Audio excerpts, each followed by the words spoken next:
તો આ તરફ પોરબંદરની જીવાદોરી સમાન ફોદાળા ડેમ ઓવરફ્લો થયો છે અને આ ડેમ ઓવરફ્લો થતાં બિલેશ્વર નદી બે કાંઠે વહેતી થઈ રાણા વાવના 13 ગામને એલર્ટ કરવામાં આવ્યા છે। કાંઠા વિસ્તારમાં અવરજવર ન કરવા માટે પણ સૂચના આપવામાં આવી છે।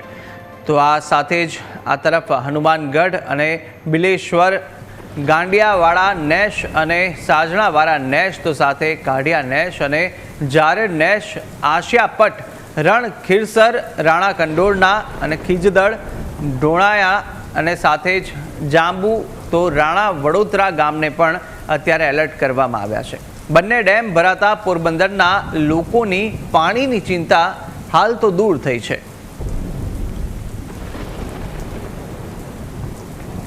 તો આ તરફ રાણા વાવના 13 જેટલા ગામોને અત્યારે એલર્ટ કરવામાં આવે છે કારણ કે જે ફોદાળા ડેમ છે તે હાલ ઓવરફ્લો થઈ ગયો છે। ભારે વરસાદ અને ત્યારબાદ ભરપૂર માત્રામાં પાણીની આવક નોંધાતા આ ડેમ ઓવરફ્લો થયો।